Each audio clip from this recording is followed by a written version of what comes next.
वालेकुम दोस्तों, कैसे हैं आप सब। उम्मीद है आप सब खैरियत से होंगे। तो आज हम बयान सुनने जा रहे हैं पंजाब के शाही इमाम। ये जो बयान है हज़रत मौलाना कलीम सिद्दीकी साहब की गिरफ़्तारी के बारे में है। तो इस बयान को ज़रूर सुनें और लोगों तक ज़रूर शेयर करें। तो चलिए सुनते हैं इस बयान को। प्रधान तो बनना है मुसलमानों का, लेकिन जब पंगा पड़ जाए तो हिमायत करनी है अफसरान की, ताकि वो उनसे राजी हो जाए। तो फिर तुम्हें कहा किसने कि तुम मुसलमानों के जिम्मेदार बन जाओ। मेरे पास कई लोग आए कि मौलाना कलीम सिद्दीकी साहब के बारे में दोबारा कुछ कहें, तो मैंने कहा ये तो सियासी मसला है।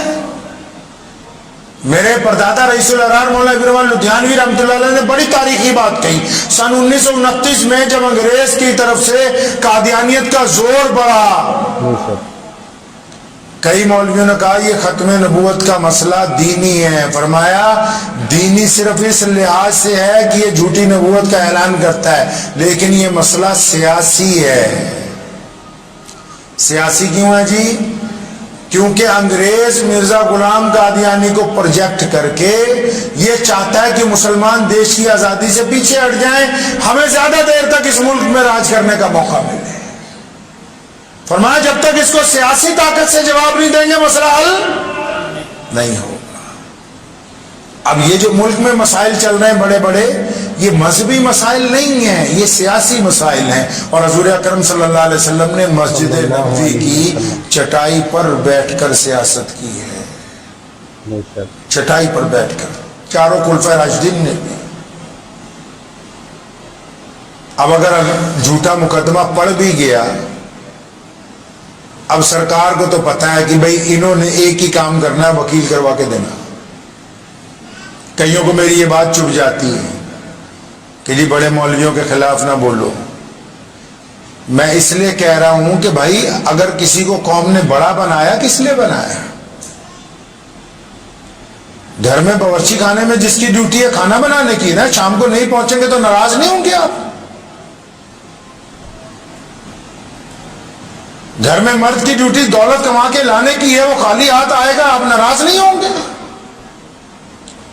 मदरसे में मुदर्रिस की ड्यूटी तालीम देने की है, वो नहीं पढ़ाएगा तो आप नाराज नहीं होंगे? इमाम की जिम्मेदारी वक्त में नमाज अदा करने की, वो नमाज नहीं पढ़ाएगा तो आप क्या नाराज नहीं होते? पुलिस का काम लॉ एंड ऑर्डर को मेंटेन करना, वो नहीं करते तो क्या आप हुकूमत से नाराज नहीं होते? अगर हर आदमी अपनी जिम्मेदारी अदा कर रहा है, तो ये जिनको बड़े मौलवी बनाया, क्या सिर्फ जलसों में इनको जुब्बे पहना के मुसाफिर करने के लिए बनाया? इनको हमारा तमाचा देखने के लिए बनाया?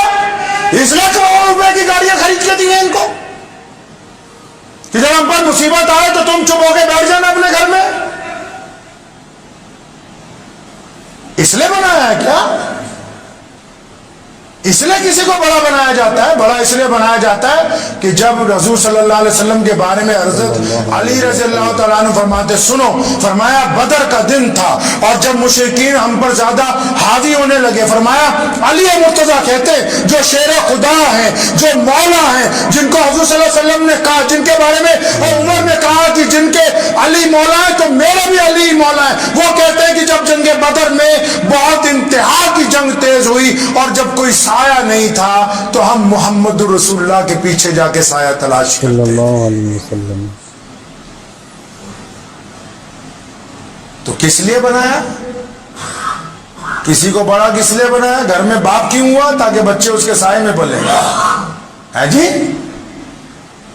हमने एमपी एमएलए क्यों बनाए? ताकि वो हमारी क़यादत करेंगे, वो हमारी जुबान बोलेंगे जाके पार्लियामेंट में, वो हमारी बातें पार्लियामेंट तक पहुंचाएंगे, वहां जाके बताएंगे कि हमारे साथ जुल्म हुआ है, ज्यादती हुई है, क्या बात हुई, वो कहेंगे अपनी जुबान से। ये जो बार बार जाते हैं लाखों लोगों को लेके जलसे करने के लिए दिल्ली के मैदान के अंदर, बस सिर्फ इसलिए है कि आप पगड़ियां बांधें और बंधवाएं, मिठाई खाएं और खिलाएं और ईद मिलन के प्रोग्राम करें और करवाएं, ये इस काम के लिए आपको बड़ा बनाया हमने।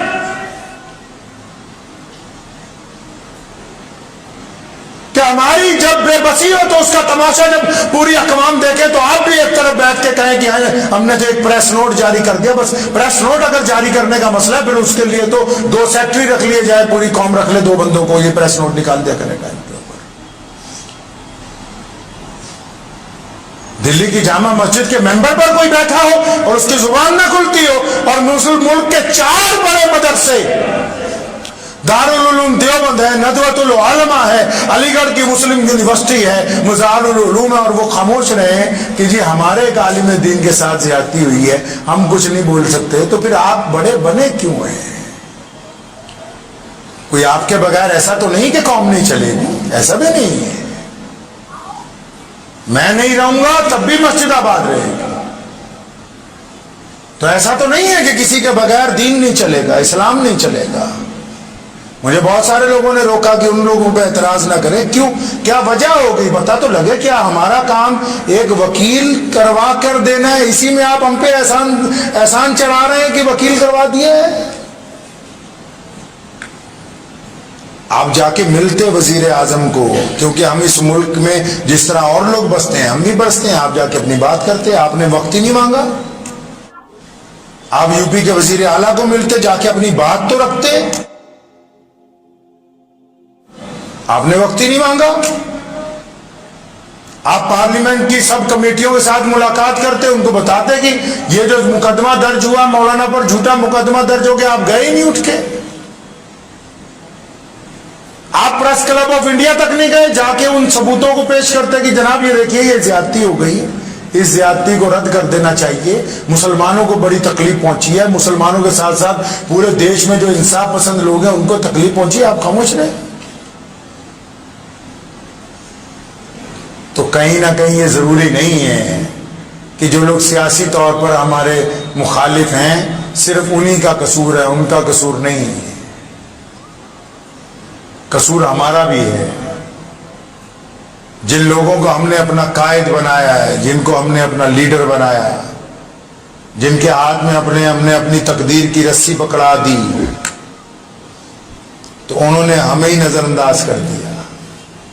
किसी ने कहा ना, वक्त भी हो गया है, कि तू इधर उधर की ना बात कर, ये बता कि काफिला क्यों लुटा। किसी ने अपने कायद से कहा, लीडर से, कि तू इधर उधर की ना बात कर, ये बता कि काफिला क्यों लुटा। मुझे राहजनों से गिला नहीं, तेरी रहबरी का सवाल है। दुआ कीजिए अल्लाह मुझे और आपको इस पे अमल की तौफीक अता फरमाए। वाखिरु दावाना अल्हम्दुलिल्लाहि रब्बिल आलमीन। तो ऐसे ही बयान सुनने के लिए हमारे चैनल को सब्सक्राइब करें और अपने दोस्तों में शेयर करें, लाइक करें, कमेंट करें।